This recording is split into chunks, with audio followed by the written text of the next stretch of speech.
So if you're willing to do that, go ahead and stand. And Stan, you can do it a second time, that's fine. Please repeat after me. I do hereby affirm that I will tell the truth and nothing but the truth to this committee today. Thank you. Amen.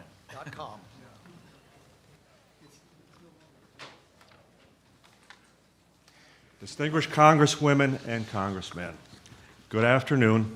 I personally would like to thank you for this opportunity to speak out on behalf of the many now passed through the portals of history, unable to speak for themselves. Men and women who have served this country selflessly and with honor, who are witnesses to something extraordinary, something beyond the human condition. Most would maintain their sworn silence for a lifetime. Others would eventually confide to their immediate loved ones or to us the truth of the matter.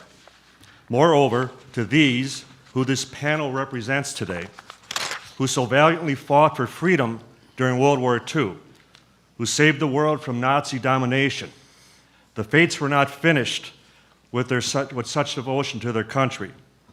Within 2 years of the surrender of Germany and Japan, they would be called on again to lead us into an unprecedented awareness that we may be under another threat, another invader. However, this time, not from any distant nation, but conceivably from across the vast distance of space. Prior to the summer of 1947, visitors from other planets were strictly the fancy of science fiction writers. For lack of outside influence, spaceships were rockets, and spacemen looked like our neighbors down the street, all of which were portrayed in popular TV series such as Flash Gordon and Buck Rogers during that time period. Nevertheless, the summer of 1947 would forever change that perception. Among others, highly skilled and professional people, such as college professors, astronomers, and commercial pilots, were observing flying discs, and military fighters were scrambled on these reported unknown aerial objects. From all accounts, they outperformed and outmaneuvered the best we could throw at the newly arrived phenomenon. Their very words, flying saucers, would forever become part of our vernacular. Many assumed they were of American design. Many believed Soviet. But then something happened in the high desert of New Mexico, which would alter the course of history. Ironically, the first atomic bomb wing, the 509th Bomb Group, was stationed at Roswell in 1947. This was a composite group assigned in the final months of the war, comprised of the best officers, pilots and their crews, doctors, nurses, all in one unit, all with top security clearances, the elite within the United States military. Their mission, to drop one, and if necessary, additional atomic bombs on Japan. 2 years later, they would have another mission, unlike the first. This was an assignment to retrieve something which had dropped out of the sky. In addition, for those involved who knew the truth, the stars would beckon with even greater brightness. On July 8th of 1947, the Roswell Army Airfield announced to the world they had captured a flying saucer on a ranch north of town. This is a matter of historic fact. Detractors would suggest that other UFO accounts are based on a faulty premise, that the phenomenon exists. The Roswell incident of 1947 does not suffer any preconceived misinterpretation of the event. It entirely rests on the premise that the United States Army Air Corps recovered a crashed flying saucer. Historically, the first explanation lasted for all of 5 hours as it slowly evolved from something otherworldly into a very common off-the-shelf weather balloon device. Please allow me to propound a consideration for everyone here present. Would any of us have any difficulty identifying materials such as rubber, wooden sticks, reflective foil, masking tape, and string? No need to raise your hands. as a continuing insult to the integrity and intelligence of the very personnel who were in charge of the atomic bomb at Roswell, officialdom, after 65 years of ridicule and defamation of eyewitnesses, insists that this elite military squadron would all raise their hands. The balloon that was assembled and launched daily by these same personnel somehow morphed into wreckage that, even by today's standards, defied conventional explanation. Dozens of witnesses had described to us paper-thin, metal-like material that could not be damaged by any standard means. Yet you could crumble it up, crush it into a ball, release your grip, and it would open up and flow like water over your hands. Weather balloon? Not a single witness to that alternative explanation. Since that time, due to eyewitness pressure, along with the assistance of one of your esteemed colleagues, the late Congressman Stephen Schiff of New Mexico, it caused the Pentagon to issue 2 additional solutions to what was recovered back in 1947. The third being Project Mogul, which was the exact same balloon contraption with the inclusion of an acoustic device. The fourth and most baseless of all, time-traveling wooden crash dummies, parachuted 5 years later in 1952. Even Jay Leno made jest about such fodder after the Pentagon disclosed its fourth version. Editorial writers and newspaper cartoonists lampooned the very suggestion and indicted indicted proponents as the real dummies. To think we now have 4 official versions of one historic event. Even politicians can't get away with that. However, which is the consensus of the eyewitnesses? Which of the 4 would provide sufficient evidence, albeit circumstantial, in any court of law? Former U.S. Attorney General Joseph DeGenova has stated, quote, "Circumstantial evidence is often stronger than eyewitness testimony because it's based on the facts. When you have footprints in the snow, it proves someone was there." End quote. The Roswell incident has produced hundreds of footprints, not in the snow, but rather in the desert soil of New Mexico. Sworn affidavits and a growing list of deathbed testimonies, confessions, all stating that the first press release about the recovery of the flying saucer was the correct one. As attorneys, you all know that deathbeds are admissible. If we were to dismiss the Roswell witnesses, then we would have to deny all such end-of-life declarations. There should be no discrimination just because we do not like their testimony.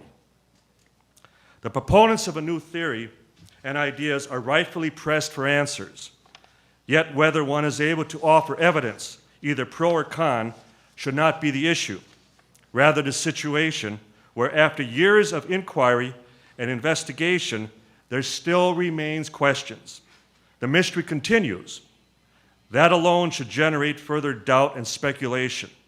To do otherwise and persist in ignoring one of the most significant discoveries of all time may be one of the greatest mistakes in the history of humanity. To paraphrase Shakespeare's Hamlet, there are more things in heaven and earth, Horatio, than are in your dreams. Thank you. Thank you. Just for the record, would you give a little bit of your background, just briefly? My background, I worked for the U.S. Postal Service for about 25 years, and I graduated cum laude from Concordia University in Wisconsin. I was a special investigator for the late Dr. J. Allen Hynek of the Center for UFO Studies in Chicago. I would become the center's director of special investigations for 10 years. I sat on their board of directors for 10 years. And to date, we have interviewed over 600 witnesses, either directly or indirectly involved, which have provided us with an opportunity to write 4 best-selling books on the Roswell incident. The Roswell movie, which starred Kyle MacLachlan, Martin Sheen, Dwight Yoakam was based on our first book, UFO Crash at Roswell. So it's been quite an adventure. But I need emphasize to the panel that I was a complete skeptic. We thought we would make a single trip down to New Mexico and in a single weekend wrap this up, either coming away convinced that this was nothing more than a weather balloon or something else just as conventional. And upon speaking with first-hand witnesses, describing those very characteristics I mentioned of the material, of the wreckage, we realized that we needed to get back and continue tracking down as many witnesses as quickly as we could. We realized that we were potentially on one of the biggest stories of all time. Thank you for your passion and your commitment to what you've been doing. Well, thank you. Mr. Friedman, you're an old witness here, so you know the rules. I am the oldest witness here. You're not even close to us. Go ahead. You're right.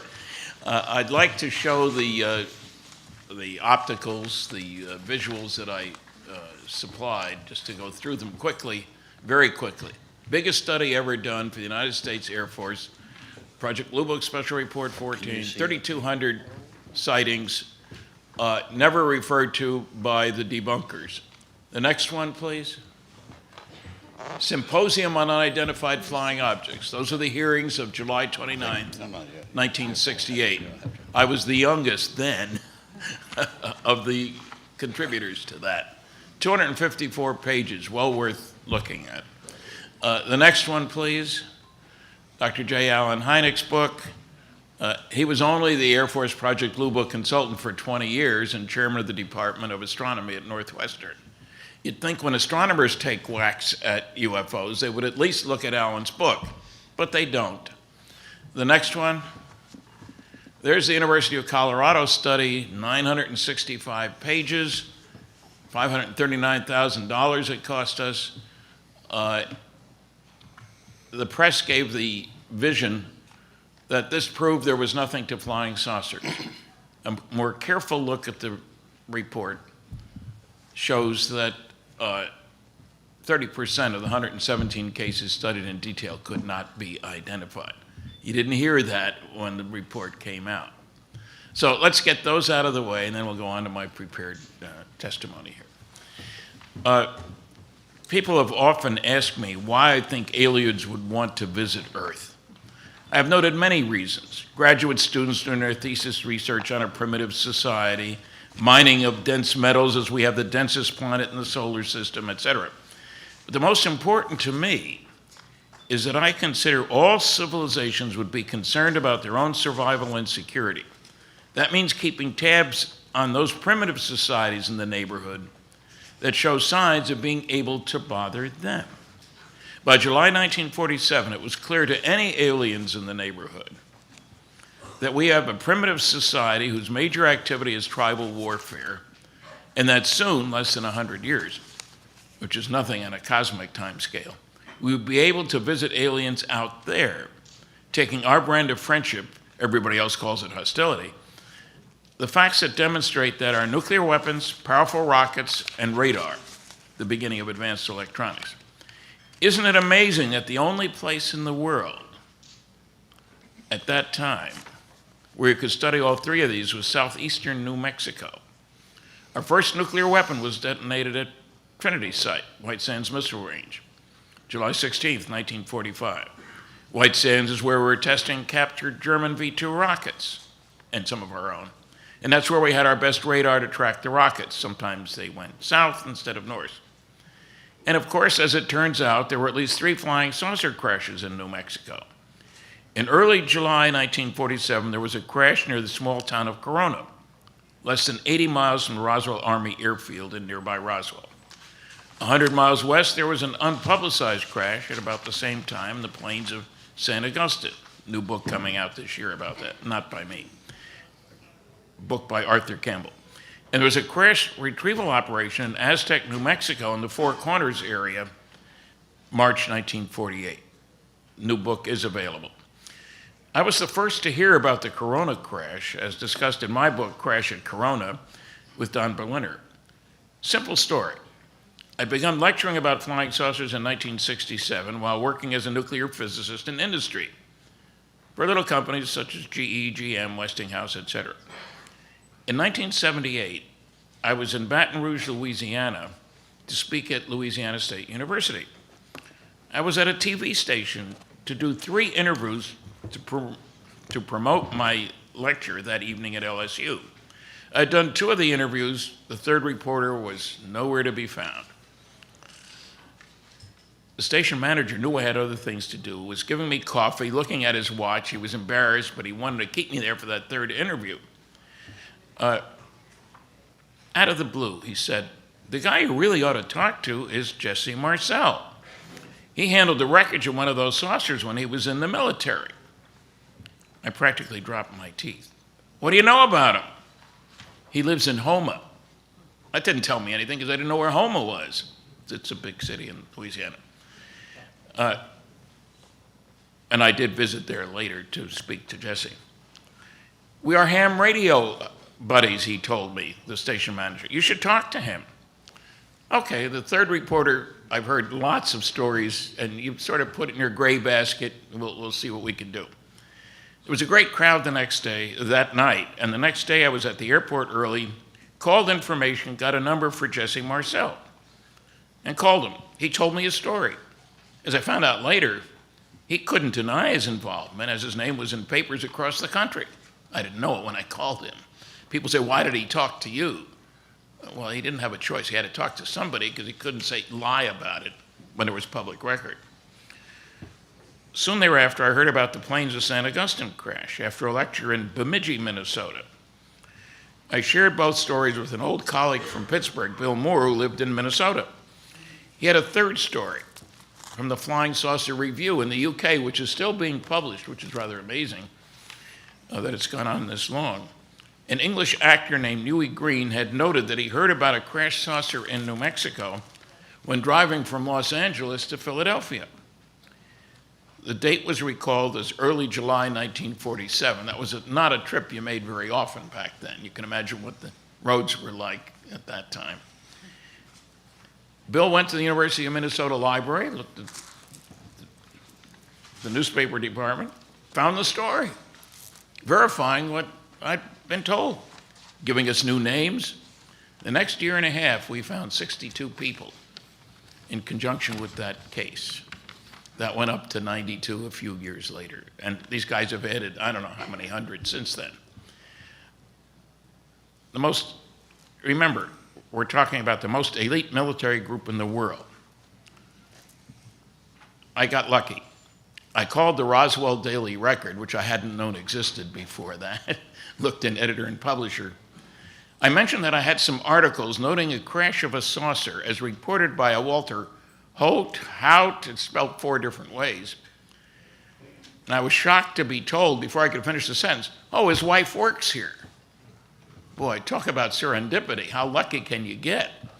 I talked to the wife, talked to Walter. He was a big help to all of us in our research on Roswell, well thought of throughout the Roswell community. I found the son of the rancher. The telephone operators were nice then. I said, "I'd like to find anybody named Brazel." "What city?" "I don't know." "Southeastern New Mexico." She said, "Oh, I've got a William Brazel in Carrizozo. Is that in southeastern New Mexico?" "Yes." "Okay, let's take it." He had just gotten his phone 2 weeks before. So how lucky can you get, I guess? Now, one I planned. One of the people that shows up in a key picture that got very wide distribution is, at that time, Colonel Thomas Jefferson Dubose, Chief of Staff to General Roger Ramey, head of the 8th Air Force, which is where the 509th was. This is in Fort Worth, Texas. I checked with West Point. Son of a gun, he was still alive. He was in his 80s. And he was very forthcoming when I went to visit him. And Don and I went down there, and we have it on tape. I've got a DVD out there, our interview with retired General Dubose. You don't often get a chance to talk to a general about something this important.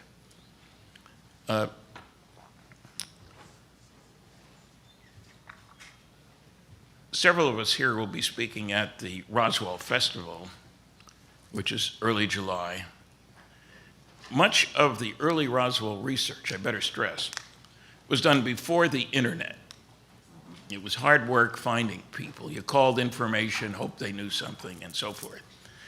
And you're very lucky that today a key witness is right here, Colonel Jesse A. Marcel Jr., a medical doctor, called back in the Army at age 68 to fight in Iraq, flew over 200 combat hours as a flight surgeon in helicopters.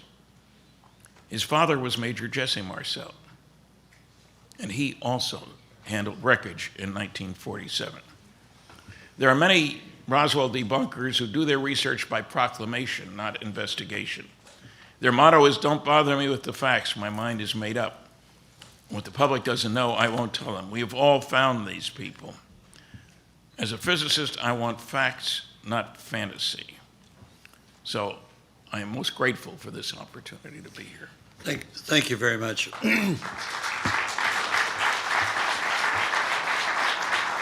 Our next witness is also a military officer. I'd like to just point out one thing that came up several days in the earlier hearings, and that was the fact that non-disclosure agreements were proffered and many people were forced into signing these non-disclosure agreements. You take an oath when you go into the military to the Constitution, not to the president, not to a general, not to an admiral. You take it to the Constitution to defend the country. And many times you have better judgment on what is defending the country than many of our leaders. So, Colonel, with that caveat, I want you to come forward. First of all, let me point out that I prepared a document last night for you all that deals with Project Blue Book and how it was orchestrated to be closed by the military. It was a planned operation to end Project Blue Book completely. And that was circulated, I think, this morning. My name is Kevin Randall, and I'm a retired lieutenant colonel with more than 20 years of service with the Army, the Air Force, and the National Guard. I served on active duty as a helicopter pilot in Vietnam and as an intelligence officer in Iraq.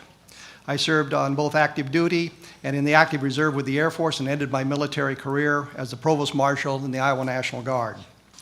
I have published more than 20 books about UFOs, starting with the UFO Casebook in 1989, and currently ending with Alien Mysteries, Conspiracies, and Cover-Ups just this last month.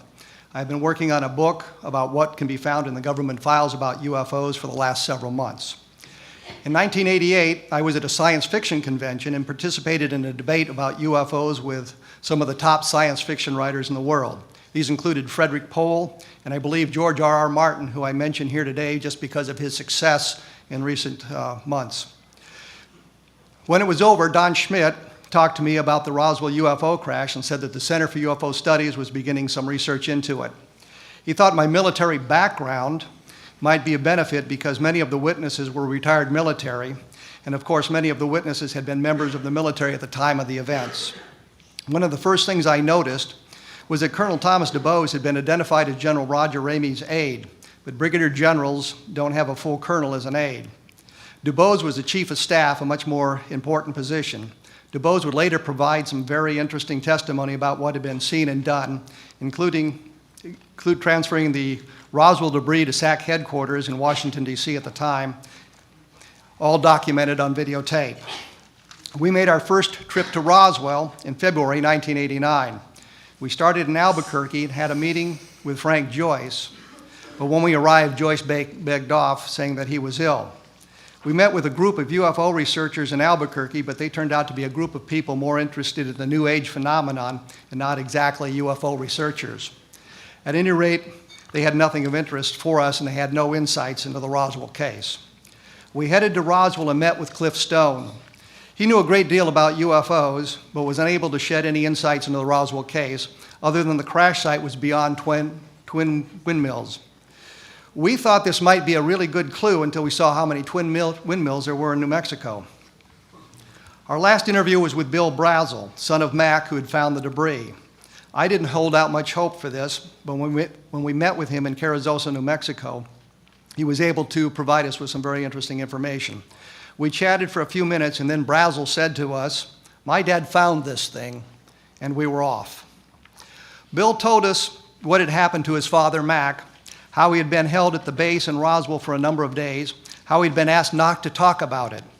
I suppose you could say he was sworn to secrecy, though there didn't seem to be any threats made to him and no documents signed. Mac didn't even tell his son Bill much about what he had seen. Bill told us that he was out on the ranch in the next couple of years where the object had crashed, or at least touched down briefly, where his dad had found this debris. He would look for some of it. He described for us on audio tape 3 items that he found over the years. A piece of wood-like material that was so tough he couldn't get a sliver on it when he tried to carving on it with his pocket knife, which he said he used to cut barbed wire. He said it was also that it was very lightweight, it was brown, it seemed to be like balsa wood. He found a bit of wire that he said you could shine a light into one end and it would come out the other, which of course is fiber optics. And he had a piece of foil, the famous foil, that could be crushed into a ball and then unfold itself without a sign of a wrinkle or a crease. Bill showed it to his father, who said, "That looks like some of the contraption I found." At this point, we realized that there was more than a misidentified weather balloon, as the Air Force had suggested in 1947. It was clear from the descriptions of the material that Brazel himself had held, which he described for us, was not something that had been manufactured on Earth. We knew that there was a lot more work to be done. I located former Major, later retired Colonel, Edwin Easley, who was a Provost Marshal in the base in 1947. The Provost Marshal is similar to the Chief of Police in a city, but a Provost Marshal also has a number of other duties revolving around security. Easley, because this was an atomic strike force, had a greater responsibility of officers of a similar grade at other military installations. He told me on audio tape several times that he'd been sworn to secrecy. Finally, somewhat exasperated with my questions, he said, "I can't talk about it. I promised the president that I wouldn't." Now, I don't know if he talked to President Truman personally or a representative of the president, which is about the same thing, but whatever the circumstance, he believed he'd promised the president he wouldn't talk about it. Skeptics ask, would the president talk to a major? And I say, an obscure lieutenant colonel talked to the president and the Doolittle raid was born. Easley confirmed that Brazel had been held on the base for several days. He said that Brazel was held in the guest house, which is not exactly jail, but if you have a guard on the door and you're not allowed to leave, it really doesn't matter how comfortable the quarters are, it still qualifies as a jail. I will note that we can prove Brazel was in Roswell after he first reported the find based on the documentation we have. Neighbors tell us he complained to them about being held there. Marion Strickland, one of the neighbors, said on videotape that Brazel had been gone for several days and he was mad about it. So Easley confirmed part of the story for us. Easley was also asked by me if the craft was extraterrestrial. What happened precisely is that I asked him if we were following the right path. He said, "What do you mean?" I said, "We think it was extraterrestrial." And he said, "Well, that's not the wrong path." Every member of Colonel Blanchard's staff, Blanchard being the commanding officer at Roswell at the time, and who later was in line to be Chief of Staff of the Air Force, gave us a variation of that. Major Jesse Marcel Sr., the Air Force intelligence officer at the time, said on videotape, "It seems that it was something that came to Earth, but it was not something made on Earth." Let me say here that the skeptics have attempted to slander the memory of Blanchard by suggesting he was a loose cannon, which explains his handling of the discovery and the press release that he ordered issued. But his ratings, not long after the Roswell crash, by his superior officers, he was rated quite high, and there was nothing mentioned about the Roswell case. A loose cannon is not promoted to general and is not destined to be the Chief of Staff. Major Patrick Saunders, the base adjutant, who wouldn't talk much about the Roswell case when I interviewed him, did leave some documentation for us. He wrote on the flyleaf to the book, UFO Crash at Roswell, "Here's the truth, and I still haven't told anybody anything." And he signed it Pat. This page is called Damage Control, and it tells that files were altered, that they changed personnel records and the code words, and that the bodies and craft were removed from Roswell. In a letter to his daughter, which he kindly sent to me, Saunders talked about how they had successfully hid the paper trail. Walter Hott, the man who wrote the press release announcing that they had captured a flying saucer, signed an affidavit about what he had seen, which included craft and bodies. Hott said that in his position as PIO, that he often operated as Colonel Blanchard's aide de camp, a colonel not being authorized an aide. There's been some controversy about Hott's statement because for 20 years that I knew him, he had always said that he just wrote the press release. He didn't know anything beyond that. He didn't see anything beyond that. Then in the affidavit signed and released after his death, he said that he had seen the bodies. It was a direct contradiction of what he had claimed. 10 years before that, I interviewed a fellow named Richard Harris. He was a finance officer at the Roswell Army Airfield, and he helped Patrick Saunders bury the expenditure of money. Let me digress here for just a moment. Everything has to be paid for by the military, or in the military, and all expenditures must be accounted for. You can't send an aircraft on a training flight, for example, without naming a funding source for that flight. Of course, you can have a cross-country training flight from Roswell to Wright Field in Dayton, Ohio, a perfectly legitimate expense.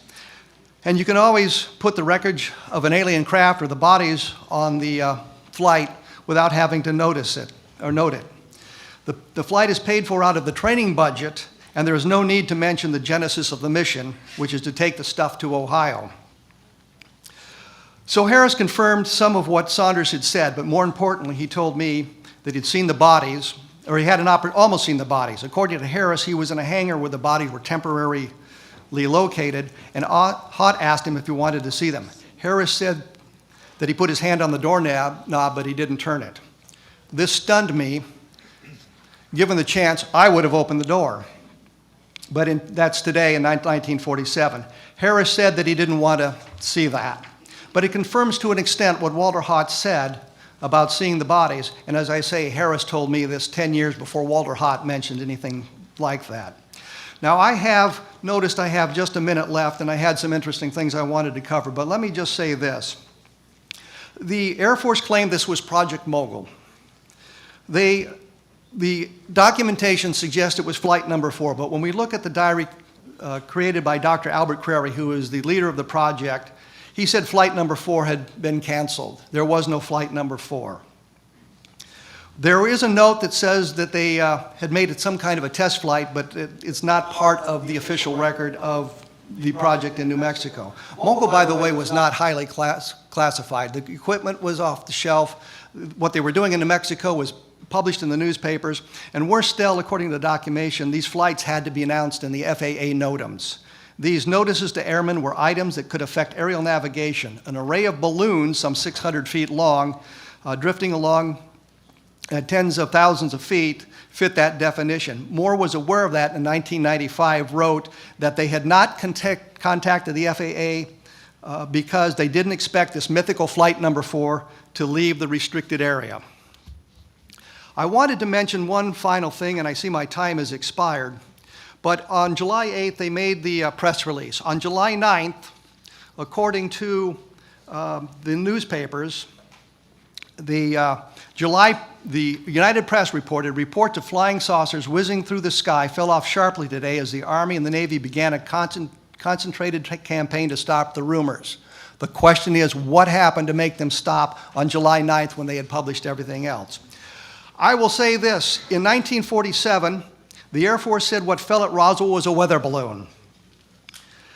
When they made their investigation in the mid-1990s, they said they lied about this. It wasn't a weather balloon. It was a weather balloon. They just changed the name. It counted a cluster of balloons. It was nothing special about them. They were just weather balloons tethered together in a long train, but it did not answer the question. Why did the service members at Roswell fail to identify it as such? Why could they not identify a weather balloon, no matter what name you apply to it? Thank you very much. Thank you. And thank you for the brevity of your statements thus far.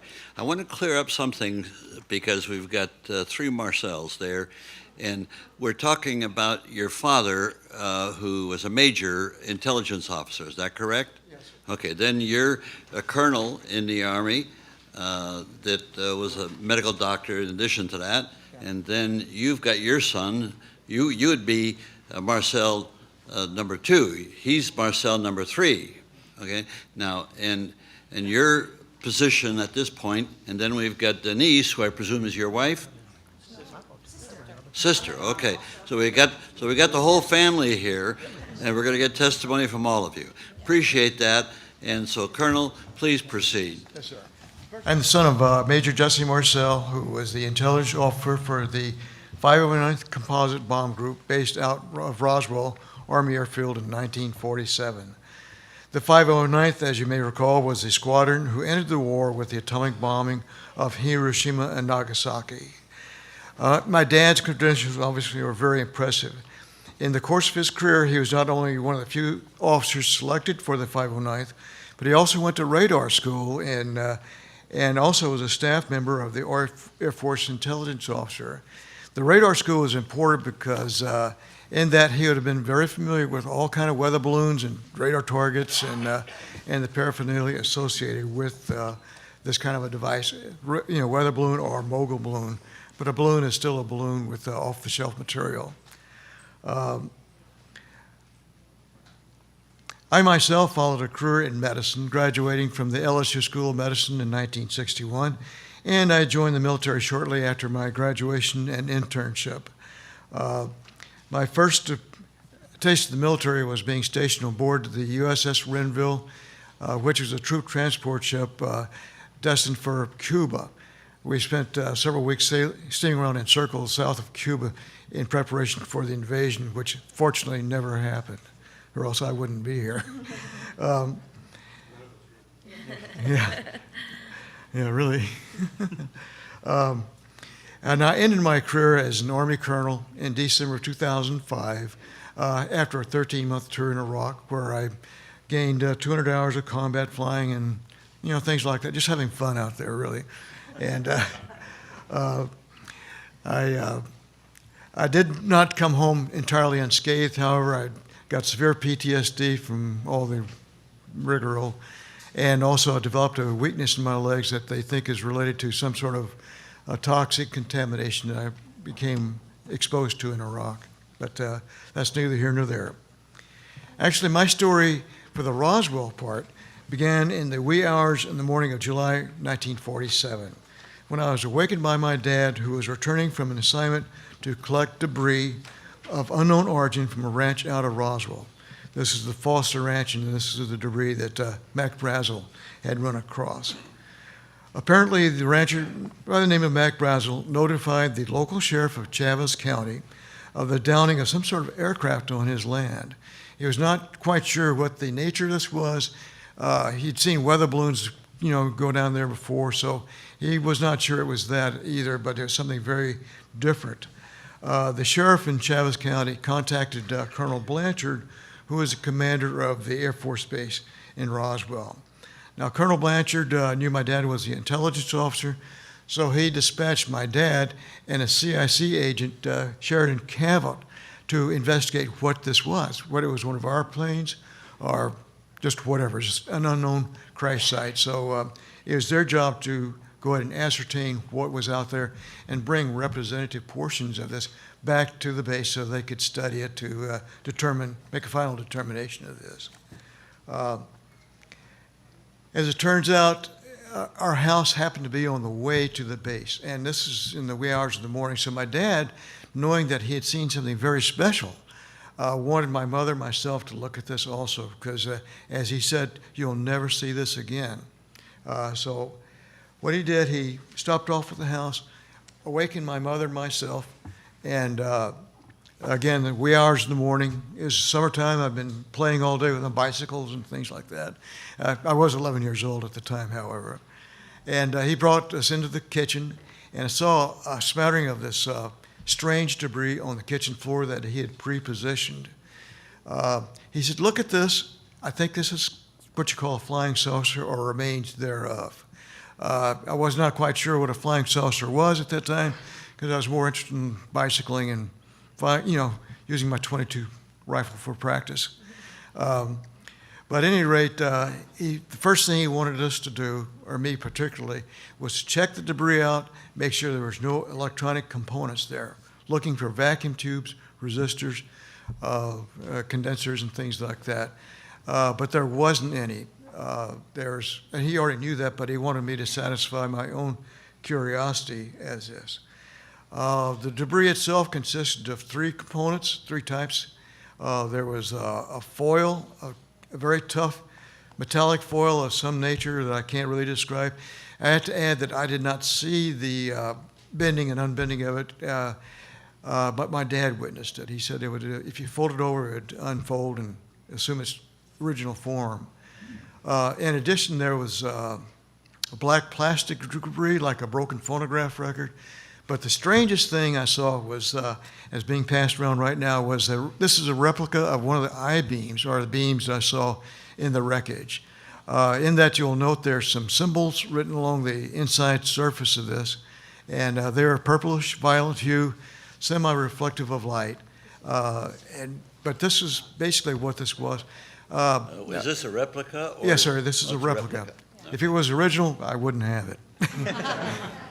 Well, you never know. That's why we're asking. That's right. So, but anyway, my dad drove the debris into the base that night. I think it was that night, or maybe early next morning, where he was assigned by Colonel Blanchard to fly the material to General Ramey's office in Fort Worth. This was flown in the belly of a B-29 under armed guard. So my dad, I then saw a picture of my dad taken in General Ramey's office, holding what was obviously a radar target. They'd already switched the debris. And the look on his face is quite telling. He says, "You got to be kidding me. This is not what I saw, and this is not what I saw either." But at any rate, that's where the cover-up began, at General Ramey's office. So when my dad got home, he sat my mother and myself down and said in no uncertain terms, "You will never talk about this. This is a non-event." And yes, sir, I was an Army brat, so I was following orders. So I never discussed this with my friends or anybody else until after Stan Friedman interviewed my dad in 1978. Great. So Thank you very much. yes, sir.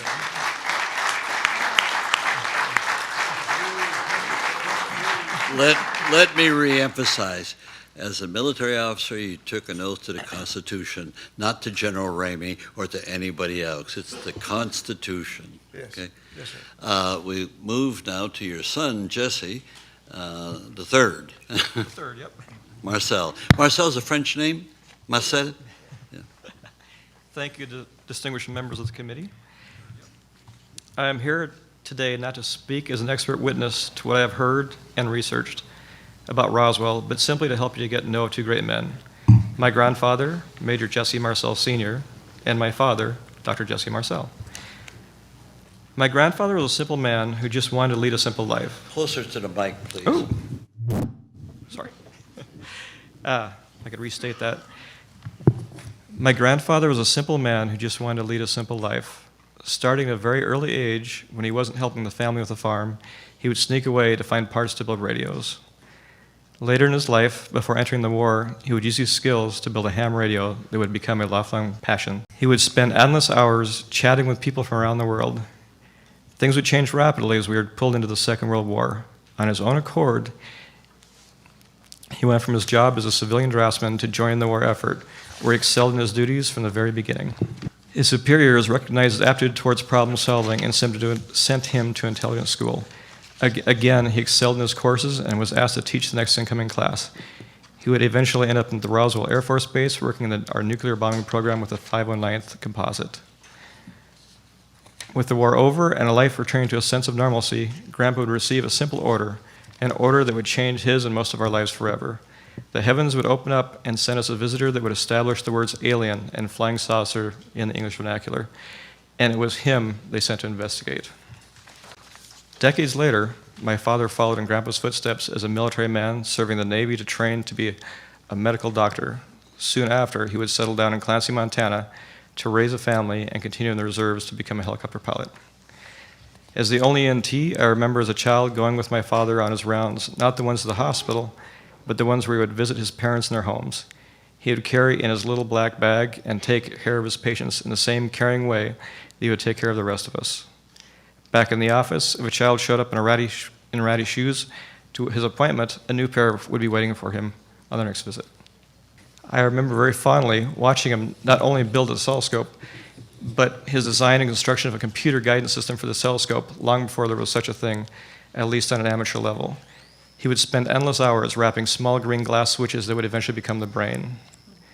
In the summer, we would all pile into a van, RV, or whatever form of transportation that we'd have available to us and head to home, Louisiana, where my grandparents had lived or had returned to live out the rest of their lives.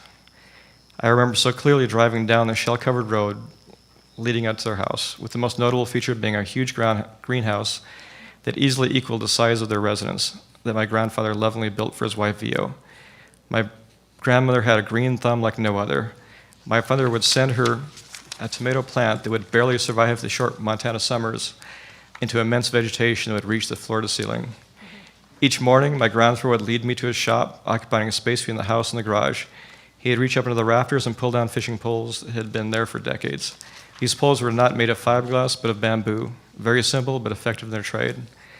I recall leaning against a table saw in his workshop, watching him attach the reel with a hand that was missing a digit from some long ago battle with that same table saw. He would add the weights and the bobber from 2 rusty old tackle boxes and finish the session off with showing me how to delicately hook the worm without injuring myself, although this was not always the case. We'd make our way to the back door and out on his lawn that ran up against a bayou. After a couple of casts, we could sit back and talk and enjoy each other's company. My grandfather's other great obsessions were sports. LSU provided the teams that he most favored and occupied his weekend TV viewing hours. I'll always remember Grandpa as a gentle giant who somehow lived the life of a Southern gentleman who would be at least partially responsible for changing the way people of our world would look into the night skies and think to themselves, maybe, just maybe, somebody was looking back. Today I share these same stories I learned as a child with my own kids. Roswell is a new topic of conversation between the kids and their teachers in the elementary school. The legacy will go on. Thank you. Thank you very much. And now for your sister. Well, first of all, I also want to thank the committee for taking the time to listen to our family's history. My name is Denise Marcel. I am the granddaughter of Major Jesse Marcel Sr. and the daughter of retired Colonel Dr. Marcel Jr. My grandfather was the first military officer at a UFO crash site in Roswell, New Mexico. While there, he collected some of the crash site debris. He was so amazed by the characteristics of the debris, he decided he had to show my father and grandmother. And whatever it was that they had seen, it has had a great impact on our family. When we moved to Clancy, Montana in the early 70s, my father built a telescope in our backyard. Now, this wasn't one of your average, ordinary telescopes. To start, he dug a hole in our backyard the size of a small room. For months, I remember my mother and us kids helping him polish this very large mirror. From there, he began constructing the telescope, including building a rotating dome. This was a telescope that was later loaned to the Helena Astronomy Association, and he had built this from top to bottom. My dad, who was a man who had witnessed something, this was a man who was driven. That telescope opened up a whole new world for our family. It was around the age of 9 that I first became aware of UFOs, not only because of the telescope, but also because there were times my father and us kids would camp out at night specifically looking for movement in the skies, hoping to catch a glimpse of a UFO. One has to remember, we didn't have the internet then, and UFOs were not discussed like they are today. I do not think that my parents would lead us to believe at such a young age that UFOs existed if my father and grandfather had not witnessed something extraordinary. In January of 1997, I accompanied my father and Kent Jeffries to Washington, D.C. for a hypnosis session that Dr. Neil Hibbler would conduct over the course of 3 days. Dr. Hibbler was one of the world's leading experts who used hypnotic regressions for forensic purposes. I had been very fortunate to be able to participate because I had just been certified as a hypnotherapist. The sessions were successful. While under hypnosis, my father said he couldn't believe how vividly he could see his dad. I saw the emotion in his face and how it touched his heart seeing his father so clearly that day. During the sessions, my father recalls being woken up by my grandfather telling him to come and look at a piece of a flying saucer, a term in which most people, including himself, was not familiar with. When asked about the materials, my father's descriptions did not waver from what he had been describing throughout the years. One of the more interesting facets of the debris descriptions are the symbols or hieroglyphics that my father had seen on the I-beam. While under hypnosis, the facts remain the same. Just like when he was a child, he motioned grabbing the I-beam and holding it above his head to get a better look at the purple reflecting symbols. The military claimed that these symbols were merely Christmas-wrapped tape, but it is very unlikely and does not seem possible that 3 people did not recognize simple holiday decorations on some Scotch tape. Another interesting fact my father recalled was that soon after the incident, his father told the family never to talk about it again, that it was a non-event. Now, why would they have to remain silent about a weather balloon? It doesn't make any sense to me. It has been said that since my father did not remember anything new from those sessions and did not remember seeing any exotic debris, electronic components, or anything that resembled motors, which they were specifically looking for, this material could not have been from a UFO, that the material was just too mundane. I believe this argument works against itself, because if it had been some radar device, there should have been some very basic electronic components, and it would have been mundane. Therefore, my grandfather would never have brought it home to show his family. The only explanation that he brought this home was because he was very excited about what he had found. My grandfather and father were very dedicated military men and always followed through with their orders. They both remained silent to the public about the incident until my grandfather had been approached by Stanton Friedman nearly 30 years after the event. During interviews, my grandfather was asked about the materials, and he would say, quote, "It was not anything from this earth. That I am quite sure of," end quote. These words would change the course of the Marcel family.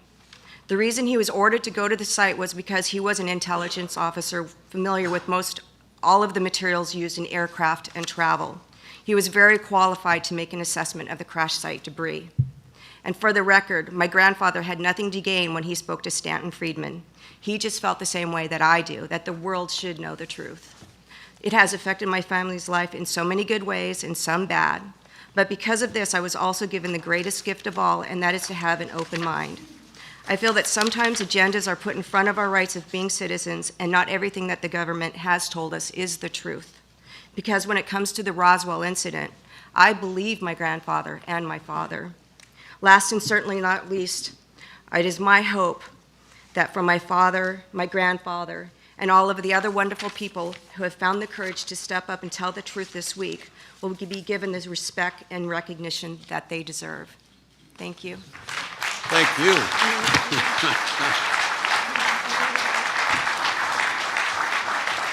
I just want to say that the Marcel family has a very close friend. His name is Richard O'Connor. I don't know if you've seen what he's put forward to support you.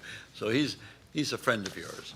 I want to now turn to for the members' sake, we have 7 minutes that we can delve into with these people. And I'll first turn to Merrill Cook to start the process. Yes, that's right. I'm getting it. Thank you, Mr. Chair. Donald Schmidt, I'd like to start with you.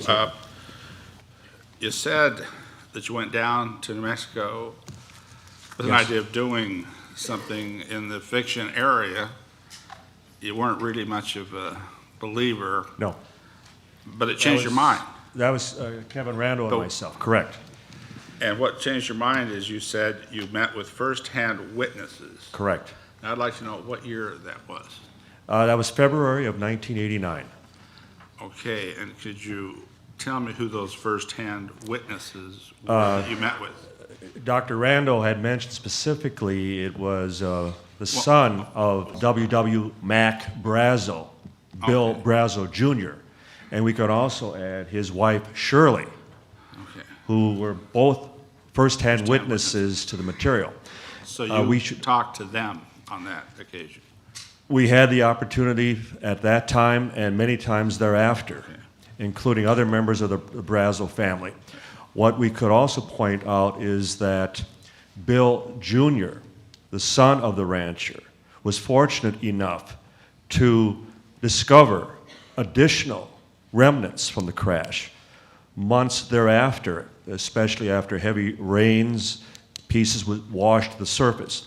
Now bear in mind, we already had firsthand accounts that there were 50 to 60 troops at the debris field site for the course of 2.5 to 3 days, walking shoulder to shoulder with wheelbarrows going to check sites. It required that much time to clear this site in contrast to a weather balloon, which would have taken all of them a few minutes for someone to toss over their shoulder, toss into the back of a pickup truck. I have almost no doubt that something crashed there, that there was a lot of pickup, and I just want to know exactly who it was you talked to. You've answered that very well. I'd like to, we got a lot of witnesses here that Please, I yes. really want an opportunity to talk to. Lieutenant Colonel Randall, you had talked about work you've done to show why Air Force Project Blue Book was, you used some rather negative language about it. And why it was just, what, a cover-up is what you said? What happened all during the 1960s, there is a series of letters you see in the Project Blue Book files where they're requesting to get Project Blue Book out of ATEC into the Secretary of the Air Force's Office of Information to de-emphasize the importance of Project Blue Book. Okay, okay, now, de-emphasizing the importance of Project Blue Book, that's not exactly the same thing. And that's, you know, when I look at that, I'm not trying to put any words in your mouth, but I got to focus in on a question here, and that's, when the University of Colorado was asked to help them make a decision about Project Blue Book, let's put it that way. And when the University of Colorado wrote a report, I think you're all correct in saying that what the report said wasn't exactly the way it was characterized, even by certainly by the government, and even and by the media as well. But isn't it true that it didn't say anything about it all being nonsense? It just said, we don't want to fund additional work on collecting this data that we are publishing to the world. I mean, there are 101 incidents published that we can read about from Project Blue Book. Am I correct? Well, what I'm asking you have absolutely no faith, and that's fine, in the National Science Foundation. Is that what you're telling us? What I'm saying, I just want to make sure I got it. No, what I'm saying is that the outcome of the scientific investigation was preordained. There's a letter from Lieutenant Colonel Hippler to committee members at the Condon Committee at the University of Colorado saying, this is what we want you to find. They haven't investigated a case, they haven't looked at anything, but here's what we want you to find. You have to say something nice about the Air Force investigation. Yeah. You have to say that it does not affect national security and allow us to close it down, because if you don't do that, we're going to be stuck with this for another 20 years. And now, so the University of Colorado pulled the wool over the National Science Foundation folks. Is that what you're telling us? Yes. And they just during the investigation, they couldn't figure out that maybe there was influence from the Air Force on what Colorado They didn't care. What they were, the whole purpose of the Condon Committee was to end Project Blue Book and stop the Air Force investigation. During the Condon Committee's time in session, they were supposed to investigate cases that came up. There was a marvelous case from Shag Harbor, Canada, where something was photographed in the air. It was seen to hit the ground. United States Navy responded. The Canadian military forces responded. And there's even evidence that the Russians responded. The Condon Committee's investigation was to make a phone call to Canada and say, oh, it's just a couple of teenagers who saw something strange. We're not going to bother with it. No, now, okay. And you, I mean, I appreciate your answer. I'm going to move on, not All right. because I don't want you to have more opportunity, but I'm so particularly interested in what Colonel Marcel, Dr. Colonel, and boy, you should be proud of these children and grandchildren of Jesse Sr. You have done a wonderful job in establishing, you know, just that story about the fishing pole. You're talking about an honest grandfather. I mean, that came, you didn't have to even use that word. The way you described that, and to you too, Denise. And I'm very impressed with you, Jesse Marcel Jr. I mean, you're one of the very few witnesses that have actually held or seen or accompanied your father with something in your hand that came from this incident, or an incident that, let me put it this way, somebody that's a friend of mine, somebody that I've listened to, somebody I already said I had respect for, a different party, but former Governor Bill Richardson has said to me, and others with us in a discussion we had with him, that everything you have said is honest. There's no question in his mind that that debris is there, it happened, and what you've said about your father and doing all that is absolutely true. What you've said to me here directly simply reinforces something I believe, because I have a lot of faith in the integrity of the man I just mentioned, Bill Richardson. But I have to say this. I'm looking at you straight in the eyes here. I know that you believe that's from an extraterrestrial source. But can you say honestly to this committee that you know that for some reason, or that there's something that you absolutely know that the government is hiding? Because Bill Richardson agrees with you that they should open the files. I agree with you, they should open those Roswell files. We should see exactly what might remain from whatever you and your father took over. So yeah, you give this committee a lot of reasons for us to say, open those files. But I just want to hear an answer to the question I gave you. Years ago, I was called to Washington. I was going to a meeting, and there was a gentleman by the name of Dick D'Amato who wanted to interview me when I got to Washington. And he was in the Capitol building, Senate Room 228, I believe, if I remember right. But he said he wanted to talk to me about what I saw in Roswell. So I went up to the Capitol building, and very friendly, very nice gentleman. He says, we want to talk about what you saw in Roswell. And he asked me, did I want to talk in a secure room? And I said, well, sir, I'm not going to say anything I haven't said publicly already. He says, but I might tell you something. And so we'll talk in a secure room.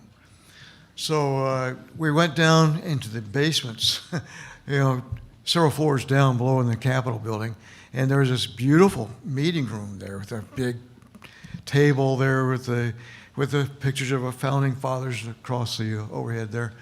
And when we sat down, he sat at the head of the table. I sat to his right. He had a legal pad to take notes on, and there was a book on the table too. It was called Majestic. It was a book by Whitley Strieber, which actually is a fictional account of an established fact there. And he said, this is not fiction. So he admitted to me right there, this is not fiction. This is a story about the Roswell, in a fictionalized version. And so it's a conclusion you came to after you had a chance to listen to some people that had analyzed some of that material. Am I Yes. correct in that? Yes. And I'm not necessarily saying you may have been right or wrong on that. I'm just wanting to know how you arrived at your decision that you believe it is from non-terrestrial sources or extraterrestrial sources. Well, this is the first time somebody in the in the sanctions of our government admitted to me that this is not fiction, the Roswell. And I said, I know it isn't. So when are you guys going to tell the public about this? And he said, well, if it was up to me, I'd have done it yesterday. But he says it's not up to me. I'm just here to investigate the cost of the investigation, cost of keeping it secret and all that. He said, in reality, there is, and these are his words, that there's a black government, which sounds really conspiratorial, but that's what he said. He said they have control of the debris, and they answer to no one, they're not elected, and they have unlimited funds to spend. And he said they're the ones who have it, and they have control over it. So you can tell me what that meant, but that's what he said. I obviously don't, but thank you very much. Yes, sir. To all of you for testifying. You did a great job. How long, I look at what happened at Roswell as something that happened a long time ago, and that there was some put down of it, and there's been some fun made out of it, but that a lot of people, because there was enough information and enough facts out, that a lot of people believed that something happened there. Am I way off base? I'm just trying to think back a few years, because it hasn't been in the paper recently, but that's my recollection of that incident, that there was enough proof that we knew it was something other than from the United States. Yeah, Donald?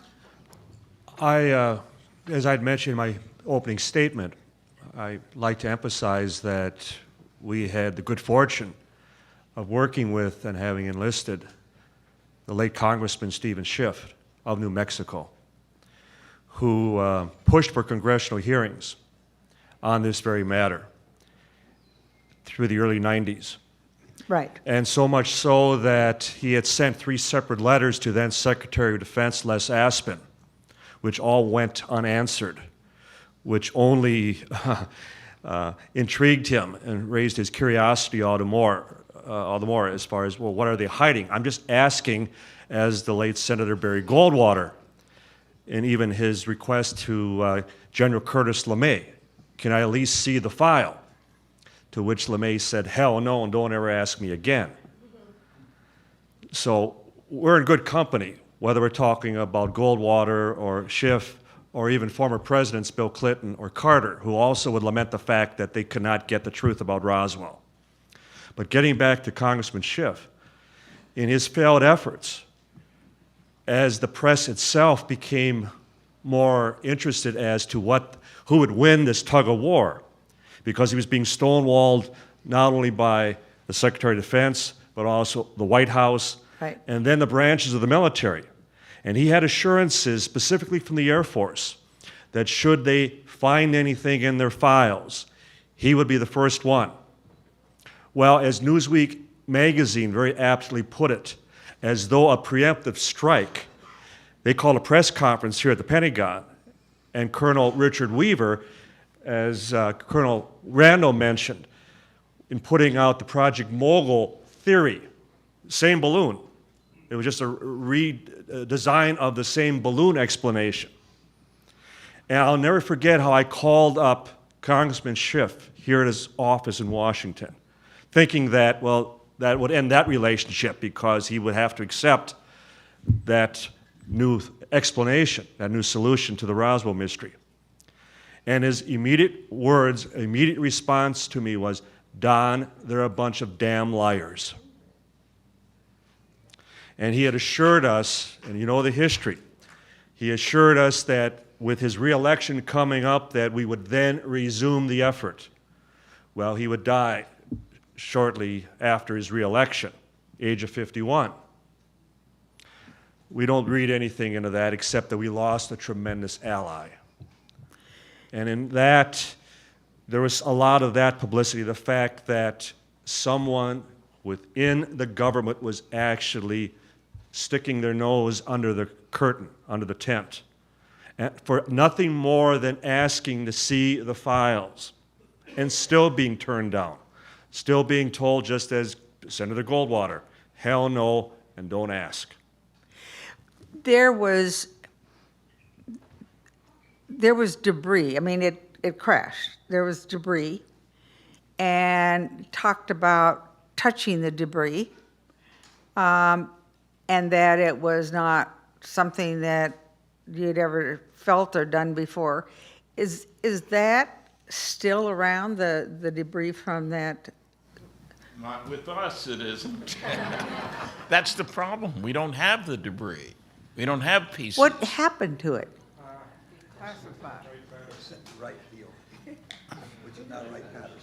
Probably got sent to right field, when we know that it got sent. Okay. Where it went from there, whether it went to Area 51 or who knows what, we don't know.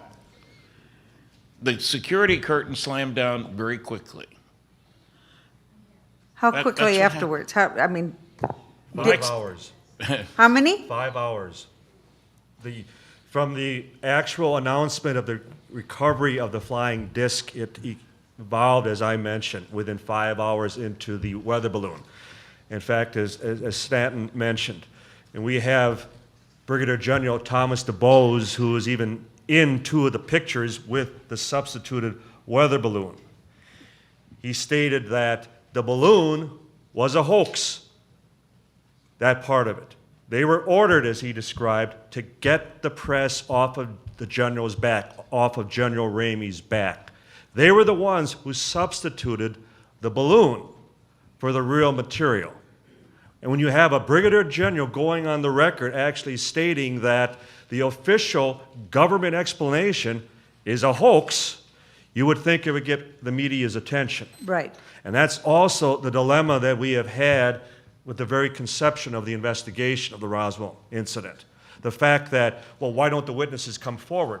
Because just as Jesse's father, just imagine at that time he was a lieutenant colonel. He was the head of intelligence of the 509th Bomb Group. Again, I can't use the word enough, the elite within the military, head of intelligence. We might even ask, why would the base commander, Colonel Blanchard, instead of just sending out a couple of grunts, a couple of enlisted men to go check out this funny material, he sends out his 2 head of intelligence, 2 officers, follow the rancher back and investigate this firsthand on a 4th of July weekend, no less. See, these are all the questions that the press refuses to look into, but we haven't. And that dilemma that as Major Marcel, when he finally stepped forward and said, being familiar with all materials, both familiar and domestic, this was something not made on this earth. We didn't read about this in the papers, did we? It wasn't on the CBS Evening News. The only publication that touched that was the National Enquirer. So we wonder why there's this constant taboo, this ridicule factor, and it's the very reason that witnesses have refused to come forward after all these years, because they know how it's going to be treated. Thank you.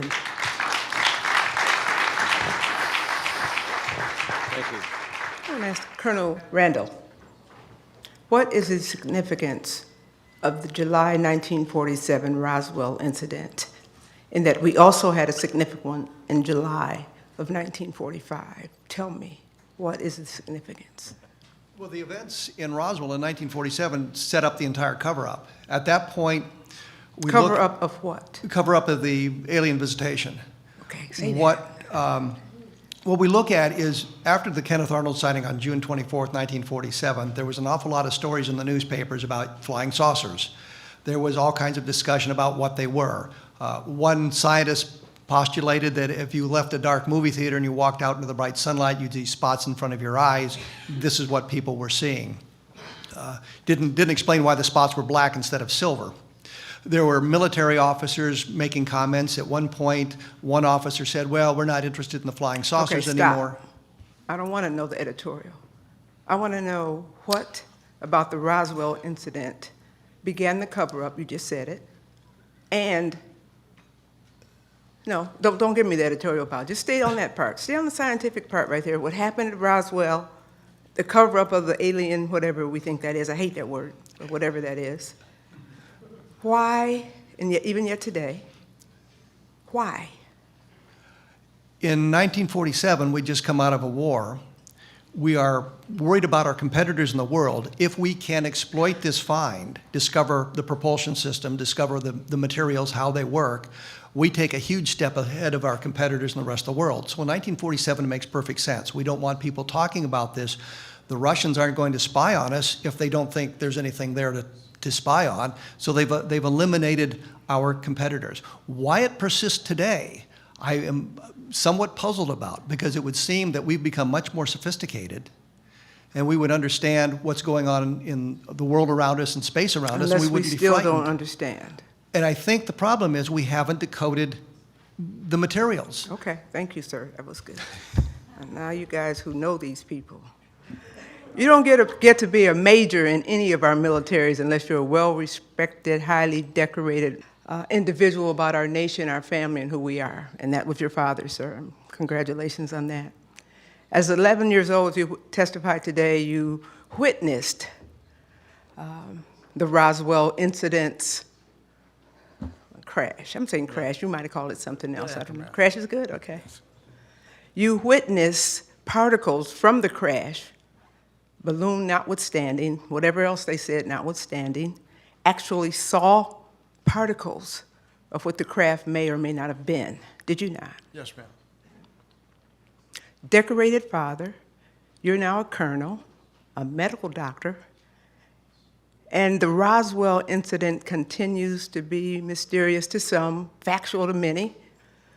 You had firsthand information, and now your children who have lived with a grandfather and a father they've respected of high decorated ability and consequence and served in our military. Military has a special emphasis in most countries, and certainly in ours. That's why everybody who testified in these 3 days, to me, who's ever military, I have the highest respect for their service and dedication.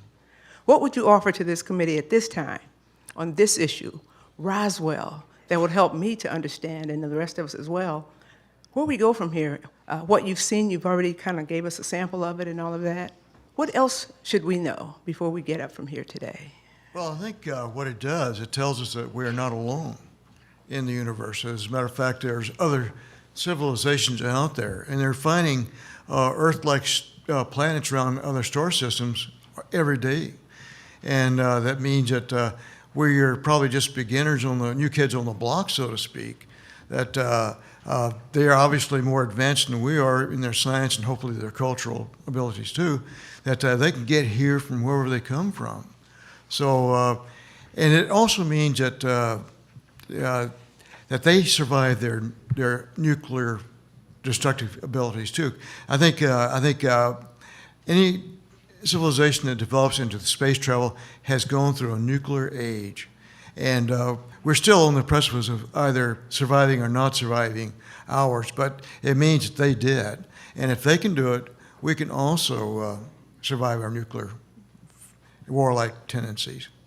My last final point for me, are you aware through your father, your own experiences, that we chase their aircraft, or we have on occasion, and obviously they have traced ours, and does that exist, and if so, why, and did we find anything, did they catch us, or are we gone, or what? So. Well, I just, I'm like, I just know what I read in the papers. Okay, then that's okay, don't speculate. I'm just an observer of one event there, and I have a lot of theories, but... I bet, I'll talk to you offline on those. Okay. Okay. Thank you very much, I yield back. Thank you. Thank you. Our next is Congresswoman Lynn Woolsey. Thank you. There's just so much, and it's, you Marcells, I mean, don't you all worry that this isn't going to be resolved in your lifetime? I mean, good grief, tick, tick, tick, here we are. I mean, what? Gray hair and I'm 76. some pretty old people, the three of us. But I mean, then your story. Then what happens to your story? I mean, and your story, the truth. But it's so much more meaningful when it comes from you. Well, as a 76-year-old, I'm no spring chicken. But I like to tell my story. I don't embellish it. I tell exactly what I knew about this. And if people want to believe this, that's okay. If they don't want to believe it, that's also okay. That's their opinion. I would certainly like to have the government spill the beans about this while I'm still alive to say, I told you so. But I may not be, but it doesn't matter. Yeah. I've been there and done that, so Yeah. I know what it was. Okay. All of you experts, how many actual ETs have been, I'm going to start saying that instead of the big long word, have been involved in starting with the Roswell and the 2 years before? Wasn't there an actual, living being, living something as part of that crash? Before, you said that somebody was offered to go in and see, the remains of something. The story was Walter Hott, as the public information officer, had issued the press release saying that they had retrieved a crash flying saucer. In the years that followed, he just said, all I did was write the press release. Right. Upon his, Don Schmidt and Tom Carey put together, working with Walter Hott and his family, put together an affidavit to be released after he passed away, giving much more information. And he talked about having actually seen the bodies of the aliens and more about that. The important thing was this Richard Harris, who was a financial officer at Roswell in 1947, told me long before Walter admitted to that, that Walter had taken or seen him in a hangar and said, if you want to see something really incredible, it's beyond that door. And Harris didn't want to go in there and see the bodies, but it was the body of the alien craft. The other part of the question is, did one survive the crash? And there has been testimony from a number of witnesses, yes, that one survived the craft and was in captivity. And I hesitate to use that word because it really wasn't in captivity, but it was held for a number of years. And can you think of anything that would be more lonely than that? You're an alien creature on a planet. You have absolutely no possibility of getting home. You're dealing with a bunch of sentient beings that do not understand you, your culture, or your language. And you're stuck on this planet without any hope of rescue. Sounds like a Steven Spielberg movie. Right.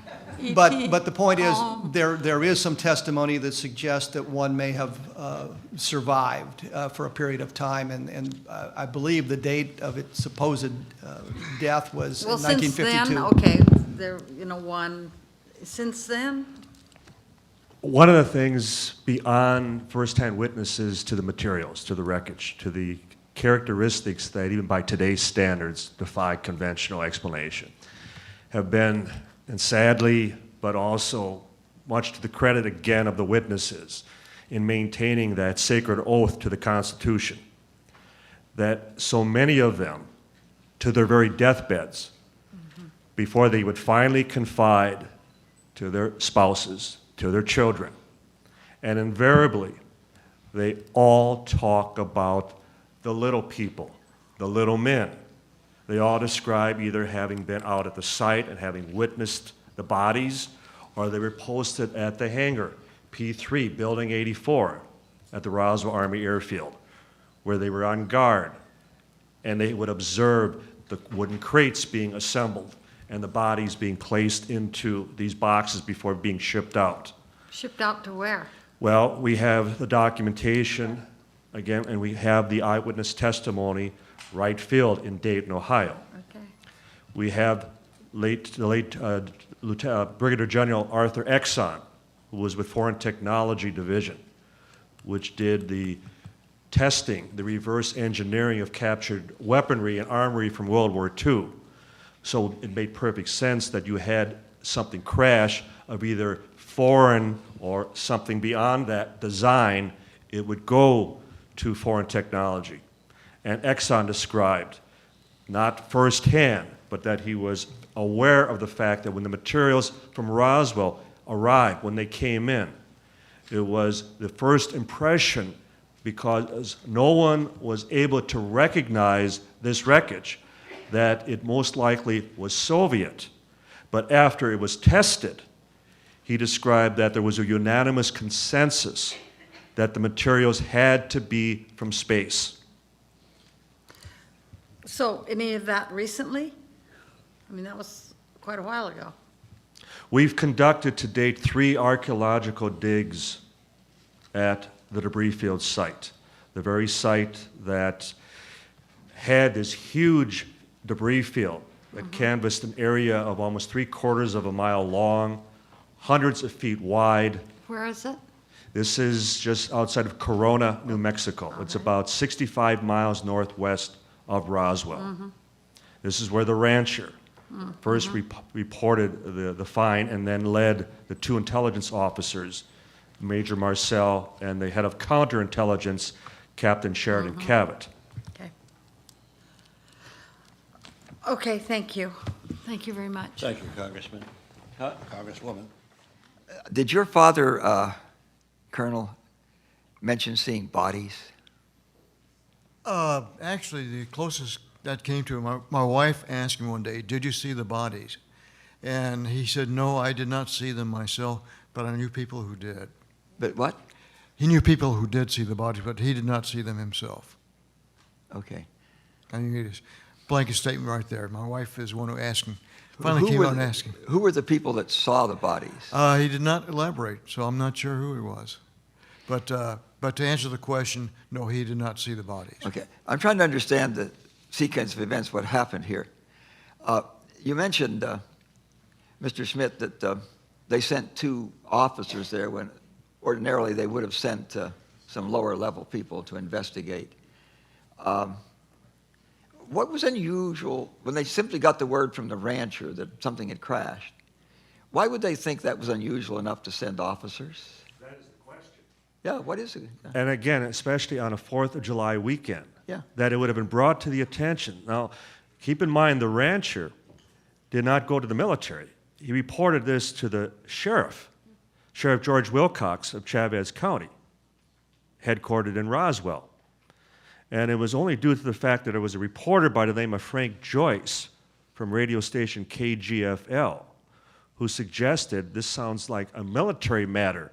You should report this to the 509th. And they, in turn, the sheriff contacts the base. He personally speaks to Major Marcel, who's at the PX having a sandwich. And it's important enough, again, 4th of July weekend, that he alerts the very base commander, Colonel William Blanchard. And after examining the material, if it was nothing more mundane than a weather balloon or even an aircraft, a rocket, an errant rocket. We were testing German V-2 rockets over at White Sands at that time. It was still unusual enough that he would dispatch the 2 head of intelligence. And we believe the reason he also sent the head of counterintelligence, plain clothes, Captain Sheridan Cabot, was in the event it was something foreign, that he would be the most capable of identifying it if it was something foreign. Did the rancher go to the site before the military? Yes. Okay. He was the one who first discovered But the we debris don't field. know specifically what the rancher reported. He must have reported something somewhat unusual for them to send 2 officers rather than 2 enlisted men on a... He brought some of the wreckage with him. Yes. Okay, okay. He drove into the sheriff's office. Okay. The sheriff calls the base. Major Marcel goes and checks it out, and as he told me, there wasn't anything conventional there. But the rancher also stressed that there's a huge amount of this stuff out at the ranch. Yeah. 3/4 of a mile, a few hundred yards wide, that's a lot of stuff. And what he was worried about was that his sheep wouldn't cross the debris field. This is desert country out there. They need to go where the water is. They also don't want sheep eating anything like pieces of foil. It is a concern. So that was his concern. Also, and we haven't mentioned it, there was an article in the local paper that rewards were being offered for pieces of one of these saucers people were seeing all over the place. And when the rancher went to Corona and talked to his buddies there at Corona, that's where they did shopping and stuff like that. This is out in the middle of nowhere. They told him about the reward. You had to go try to collect the reward. And we have stories, and I don't know how we can confirm them, that the rancher suddenly wound up with some money after all this. He certainly was entitled to the reward, and the military said, no way, Jose. Was he also sworn to secrecy? Do we know that?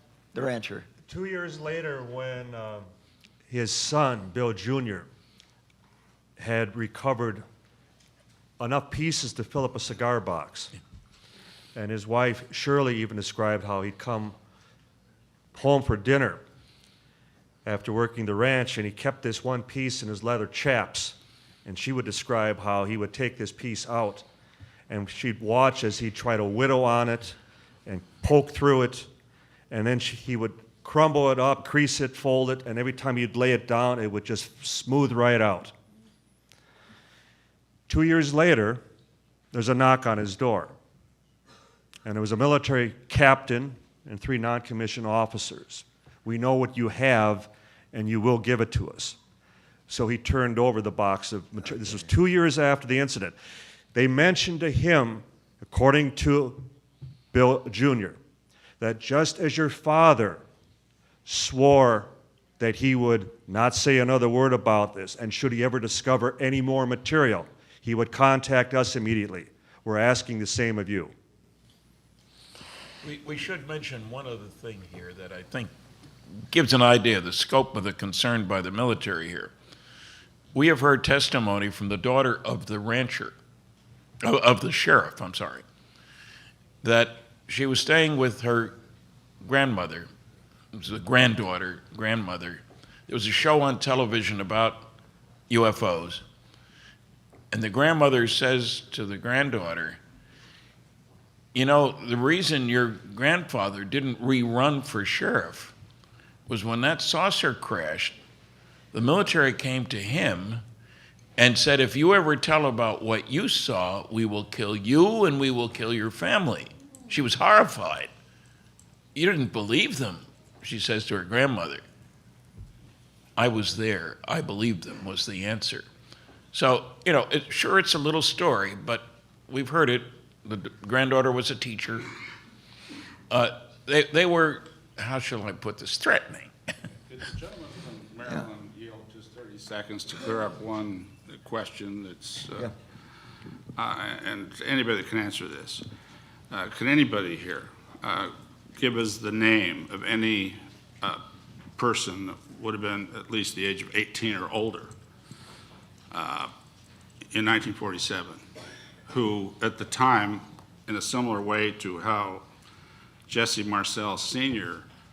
said he had received these kinds of materials and they had these certain property traits, which he said almost immediately to people. Is there anybody that, other than, or even a child, or who, can you give us the name of anybody who said they saw a body? They saw bodies. Back in 1947, the name of any person that you've got in, you know, you've written, or you've studied this. We should mention we that talked about, you know, and I know that Mr. Marcel said that he knew people that had seen the bodies, but he never said he had seen a body. I just want to make sure that we have a witness, if we do or if we don't. I just want to know that could give the kind of credibility on the question of bodies, which was talked about rather freely a few minutes ago. In the same vein, who has seen a body and said so back in 1947, 48? That's my question. If you're looking for documentation from 1947, we simply don't have it. If you want the name of somebody who was there in 1947 who saw bodies, then we have lots of names. Major Edwin Easley, the provost marshal, mentioned to his family that he had seen the bodies. He mentioned they quizzed him about it when he was very gravely ill with cancer about that, and he said, oh, the creatures to them. Of course, I asked who had seen the bodies and said so in the same time period. That Nobody was asking those questions in 1947. Wait, nobody was asking about debris either until Mr. Marcel said, I've seen this debris. Precisely. I brought it to him. We have. Are you saying that nobody said anything about bodies back in 1947? Nothing. It was only until way later? I just want to know. That's I mean, probably an I don't accurate know. statement. There's probably an accurate I'm a little confused statement. on the issue is what I'm. What you have to understand is after the story broke in the newspapers, the military got everybody out of town. Marcel is not, if you're a reporter and you're looking for Major Marcel, you can't find him. If you want to talk to Mac Brazel, you can't find him. Mac Brazel saw the bodies. Reclaim my question, just so I make sure I'm clear here, what I'm trying to ask. Hey, the Army, the Air Force, they could have been covering up from less than day one. They could, from the first second. That's not what I'm asking about. I'm asking, was there any person at the time? And maybe they can't because of a cover-up, even at the time. I'm just saying, is there the name of anybody, living or dead, who in 1947 it was documented that they said, and at that time said, not on their deathbed, not later after they've had some other situation, but at the time said they saw a body. That's my question. I understand the question. Yeah. I understand the question. And the answer is no. We have no documentation from that time frame when they saw the bodies. What we have are the people who were there, who later on talked about it. Most of these people didn't come forward with their tales. I apologize for taking all. That was the. But I wasn't trying to. Yeah, that's the last time he'll yield to the gentleman from Utah. Let me make just one closing observation. Oh, one quick question. Were there any radar tracks from FAA over this? No? No radar tracks that you know of? Okay, none. Okay, curious about that. You know, there are two things about this that tell me, if I didn't know anything else and never met any of you, that the Air Force is not being honest. One is, if this was indeed a balloon, there was no darned reason to send it to Wright Field. Everybody would have recognized the balloon. So the very fact that they sent the material there tells me that they're not telling the truth. And the second thing that tells me they're not telling the truth is that if in fact it was a balloon, why in the heck would they issue a press release saying that a flying saucer had crashed there? Yeah, and I don't know how you can argue away those two things. The debunker would say that's because Colonel Blanchard was a loose cannon, and he probably got banned to Siberia for putting out that stupid story. I've had somebody tell me that. They don't mention he got 4 more promotions. He was a 4-star general when he died of a heart attack and was vice chief of staff of the Air Force. That's not what you do when you have a loose cannon But tell those stupid two stories. things alone tell the honest observer that they are not now telling us the truth. Yes. A balloon is not going to be sent to Wright-Patterson, and a balloon is not going to result in a press release that says that a flying saucer has crashed. That was the press release. That's what they did with what they found there. And what they found there, as far as we know, is either still in Wright-Patterson or has been destroyed. Right?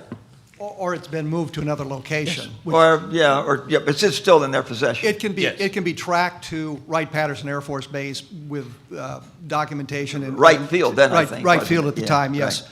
And from that point on, we don't know where it went. It could have gone to Area 51. We've been told that one of the bodies went to MacDill, which was a aerospace medical facility. Okay. Thank you for being generous with time, sir. Well, that's okay. I was pushing in to keep that sign up. I get 3 minutes. First off, having been a CIC officer, we had a set format report system. Was there any documentation within the CIC about the report of going to the crash site? Briefly. Well, what was especially interesting to us was after Major Marcel was sent directly, and as Kevin had mentioned, how they took all the key players immediately out of the picture, that anybody who had information on this was immediately either sent away or went on leave, or in the case of Colonel Blanchard, he set up an operation at the crash site. They were unavailable to the press, and yet there was still a lot of rumor throughout the area. In fact, in talking to surviving people throughout the Roswell area, there was a lot of talk about the bodies, a lot of rumor about bodies recovered, a lot of talk about the little men recovered north of town. As far as the counterintelligence officer, when Major Marcel was sent for the balloon press conference in Fort Worth with General Ramey, he was kept overnight. And then when he returned late afternoon the next day, July 9th, on the very flight that we're convinced transported a crate of material which was hidden in bomb pit number 1. And it wasn't an atomic bomb. We have firsthand testimony to that. In fact, we even have a copy of the manifest. It was an unscheduled flight that went out at 4 p.m. on Wednesday, July 9th. Well, Marcel, the next morning of July 10th, he immediately confronted Cavett. He wanted to see the report. He wanted to know what had transpired in his absence while he had been kept over at Fort Worth. What did Cavett say? And Cavett kept responding. And this was also in the presence of counterintelligence non-commissioned officer Louis Rickett, who we also interviewed quite extensively. That Cavett kept telling him, kept responding, "What are you talking about? What are you talking about? Nothing happened." And Marcel finally reminded him, "I outrank you," to which Cavett responded, "It's out of my hands. Take it up with Washington. They're now calling the shots." Thank you very much. I want to ask questions of an 11-year-old boy. Yes, sir. This is not a hypnotic situation. Put your mind back as an 11-year-old. You're in the living room. Did your dad come back from the site in a pickup truck, in a sedan, do you recall? We had a 1942 Buick convertible. Special. Okay, so he didn't have a military vehicle. He did He not. took his own vehicle to go to the site. That's correct. Okay. When he came back in his vehicle, was Captain Kravitz with him, or was your dad alone? He was alone. He was No. alone. He took some, you weren't there at the vehicle, or you were in the living room. He took some material out of the vehicle and brought it into the living room, correct? Actually, the kitchen. In the kitchen, okay? Now, how big was it? A little bit? Big? You got a kitchen table now. What did you see on the kitchen table? 11-year-old boy. This was distributed on the floor of the kitchen, which was about 7 by 5 or 8 by 10 area. And he had pre-positioned the material on the kitchen floor before he got us up. So when we got up and walked into the kitchen, the debris was already pre-positioned on the floor of the kitchen, which was about maybe 30 square feet worth, just a couple large. So you weren't quantities. there when he brought it in. He set it all up and then called you and your That's mother correct, yeah. to come in. Let's take a look at this. Exactly, he pre-positioned it. Okay, pre-positioning, he was trying to form somewhat of a design if you're Well, pre-positioning. I think he was trying to put it together, but there's so much of it, he couldn't do that. There wasn't enough. Yes. And was a beam like this, which you're circulating, is this one of the things you saw there on the floor? Yeah, there are several beams like that, and like I said, there was also some black plastic debris, like a broken phonograph record at that time, but it wasn't that. It wasn't vinyl.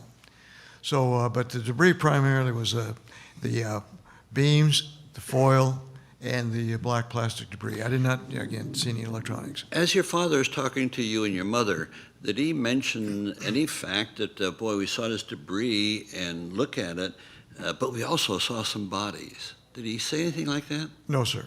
So he did not want to horrify you as a child or your mother that he saw something worse than that. So do you have any conclusion from the conversation as an 11-year-old that maybe your dad was not telling you everything that he saw? The bodies were at another location. It wasn't all in one place. The So they debris was spread out. over here. The crew compartment, call it what you want, was someplace else. Very good. That's a good addition, but I want to stay with the 11-year-old boy. Yes. Well, the question was, I'm sorry. Well, just, Well, did you have any inkling as an 11-year-old that your father was withholding horrific information from you as he's displaying the physical findings? he kind of kept things close to his chest, so I'm not sure what the internal thoughts were on this, but he was very adamant that we were not to talk about it. That we were going to what? That we were not to talk about this. But he kept things close to his chest. He had a job on the base, and I really never knew what he did because he was intelligent. He didn't really confide with the family what his job was or what he did, things like that. Which would be the normal task of a father who's in intelligence. Yes. Is there anything else you can share with us of your impressions and knowledge of an 11-year-old boy? Well, yeah, it was a very earth awakening experience, or space awakening experience for me. It did make this did make me very interested in astronomy and cosmology, because I realized that whatever was on the kitchen floor didn't come from here, but came from out there. Yeah, I got that impression from other comments that you've made, that you've intellectualized your experience quite extensively. Yes. Let me close this facet of for another hearing. We'll take we're going to take a 7-minute. Carolyn has a question. Carolyn, please. I heard you about to close it, and I just wanted Yes, to no, ask. ask your okay. question. We Just got wanted to a ask few something moments. you just said. So the major was an intelligence, high-level man. Yes, ma'am. Kept things close to his chest. Yes, ma'am. Didn't share a lot with you that he felt was very high intellectually, has to do with his work. Yes. But, Okay. I'm going to let you answer this. But he prearranged what he had gotten that night and put it away in on the floor, woke you up and your mom to come take a look at it. Now that in and of itself, this goes my mystery side of me, dun, dun, dun, dun, dun. But then that was significant. He didn't want you to talk about it. He never talked to you about it, but he wanted you to see that and never to mention it again. What do you make of that? That Well, was later. Yeah. Sorry? There's a time period in between Between when he what? saw it on the floor Uh-huh. Yeah. and when he And- came back from Texas. Okay, Yeah. I'm talking about just the floor and just waking you up, seeing you. He didn't have to show you anything. He could have just took it onto the base and Yeah. did whatever he did. I swear I can bring that up, yeah. He thought it was significant material. Yeah. Right, and he wanted Yeah. his child to see it and Yeah. his wife, who we never even discussed things with. Yeah. At that time, the material was not classified, so he felt okay to do that. As a matter of fact, the only time I knew my dad to break security clearances is when he came back from overseas. I asked him, what did the atomic bomb look like? And what he did, he drew the outline of the Fat Man, the bomb that was used on Nagasaki. But then he tore it up and threw it away in the But trash I can. wasn't suggesting that he was breaking any kind of intelligence by showing it. He thought he's a major. He's a big time. He's up there with the generals and almost with the Joint Chiefs of Staff folk, you know? And he wanted to show you what he had found and what had obviously crashed near your home. But you couldn't say something about it. And then for whomever they are to take it and make light of it and it never happened and it's a balloon, that doesn't go together. No. You know, again, he was very excited about this. He knew this is a very special event there, and he wanted my mother and myself to be first-hand witnesses to this thing. But when he came back from Fort Worth after General Ramey, then he said, no more. It didn't happen, period. You got to stay with it. Thank you. Okay, thank you. We're going to take a 10-minute stretch recess, no more than that, 10 minutes, and we'll go into the next testimony.